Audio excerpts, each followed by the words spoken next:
Welcome বন্ধুরা, আমার educational hub চ্যানেলে সবাইকে স্বাগত। আজকে আমরা ঝাড়গ্রাম এবং দক্ষিণ চব্বিশ পরগনা ডিস্ট্রিক্টের আশা রিক্রুটমেন্ট সংক্রান্ত ভিডিও নিয়ে হাজির হয়েছি। প্রথমেই যেদিকে নজর রাখবো সেটা হচ্ছে ঝাড়খণ্ডের অফিসিয়াল ওয়েবসাইট এবং হচ্ছে ঝাড়গ্রাম থেকে যে অফিসিয়াল নোটিফিকেশনটি বেরিয়ে এসেছে সেটার দিকে। তো দেখো, এখানে যে নোটিফিকেশন দিয়েছে সেটা হচ্ছে 2023-এর 19 এপ্রিল যে অ্যাডভার্টাইজমেন্টটি বেরিয়েছিল ঝাড়গ্রাম ডিস্ট্রিক্টে, সেখানে অ্যাপ্লিকেশন নেওয়া হয়েছিল আশাকর্মীদের। তো তারই ইন্টারভিউ নোটিফিকেশান দেখো। 12ই সেপ্টেম্বর নয়াগ্রাম, গোপীবল্লভপুর এবং গোপীবল্লভপুর 2-তে ইন্টারভিউ হতে চলেছে। 13ই সেপ্টেম্বর হতে চলেছে বিনপুর 2 সাকরাইলে। এবং দেখো, 18ই সেপ্টেম্বর বিনপুর 1, জামবনি এবং ঝাড়গ্রাম, এই 3টি ব্লকে ইন্টারভিউ হতে চলেছে। আর ইন্টারভিউয়ের ভেন্যু হচ্ছে, দেখো এটা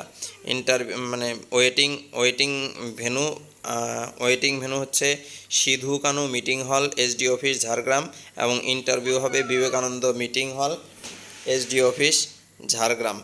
তারপর দেখো, ইন্টারভিউয়ের অ্যাডমিট কোথায় পাবে। ইন্টারভিউয়ের অ্যাডমিট অলরেডি ছেড়ে দেওয়া হয়েছে 9 সেপ্টেম্বরের আগে। 9 সেপ্টেম্বরের আগেই তোমরা তোমাদের পোস্ট অফিসে যোগাযোগ করলে তোমরা পেয়ে যাবে অ্যাডমিটটি। আর যদি না পাও তাহলে 10 সেপ্টেম্বর বা তারপরে তোমাদের যে সাব ডিভিশনাল অফিস রয়েছে ঝাড়গ্রাম সদর, সেখানে গেলে তোমরা তোমাদের অ্যাডমিট কালেক্ট করতে পারবে। এটা ছিল ঝাড়গ্রাম ডিস্ট্রিক্টের। তো চলো আমরা দেখব দক্ষিণ চব্বিশ পরগনা ডিস্ট্রিক্টে। এখানে ভ্যাকেন্সি রয়েছে, বলতে ভুলে গেছি, এখানে ভ্যাকেন্সি রয়েছে 100+ ভ্যাকেন্সিতে ইন্টারভিউ হতে চলেছে। তো চলো এখন আমরা দক্ষিণ চব্বিশ পরগনার দিকে নজর দেব। তো দেখো, আমরা দক্ষিণ চব্বিশ পরগনা জেলার অফিসিয়াল ওয়েবসাইটে রয়েছি।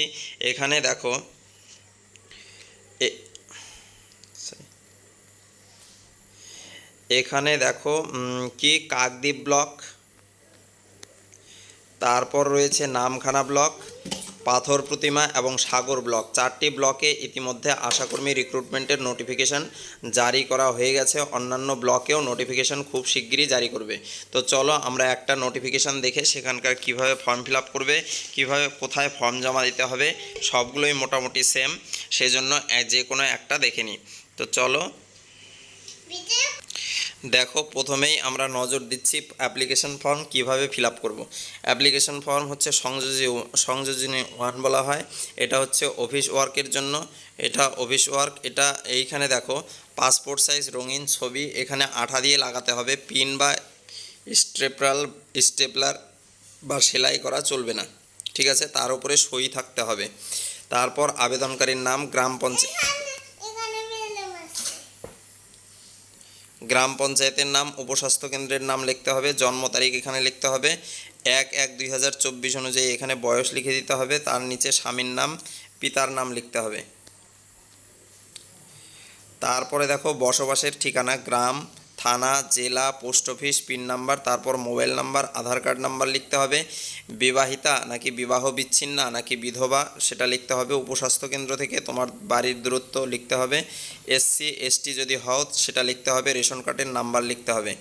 তারপর দেখো, 1/1/2024 অনুযায়ী আবেদনকারীর ভোটার কার্ডের নাম্বার, পার্ট নাম্বার এবং ক্রমিক সংখ্যা, তারপর হচ্ছে তার স্বামীর voter card number, part number, হচ্ছে ক্রমিক সংখ্যা, তারপর পিতারও সেম একইভাবে লিখতে হবে।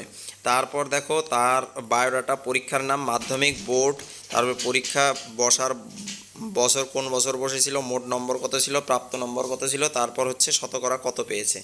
দেখো, এর সাথে কি কি ডকুমেন্ট জমা করতে হবে এখানে লেখা রয়েছে। এই ডকুমেন্টগুলো থাকলে তোমাকে জমা করতে।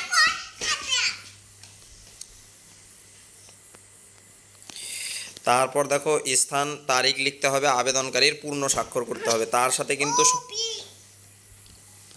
সংযোজনী 2 দিতে হবে। সংযোজনী 2 কি? এটা হচ্ছে বিবাহিতা, বিধবা, বিবাহ বিচ্ছিন্না। এই ফর্মটি ফিল আপ করে অবশ্যই এখানে দিতে হবে।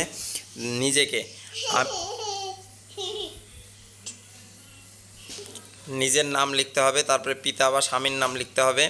কোন এলাকা, কোন উপস্বাস্থ্য কেন্দ্রের অধীন, তারপর দেখো এত দ্বারা ঘোষণা করছি যে তোমার নাম, গ্রামের নাম, পোস্ট অফিসের নাম, থানা, পিন নং, দেখো তারপর স্বামী, এটা ফিল আপ করে এখানে আবেদনকারীর পূর্ণ স্বাক্ষর করে জমা করতে হবে। কোন ঠিকানায় পাঠাতে হবে দেখো, তারপর সেটাকে একটা খামে ভরতে হবে।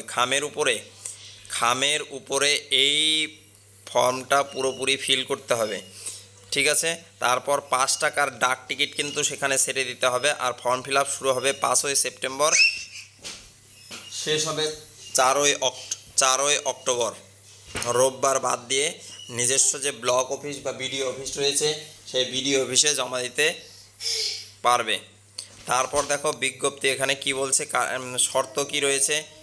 অবশ্যই বিধবা, বিবাহিতা বা আদালত কর্তৃক বিবাহ বিচ্ছিন্না।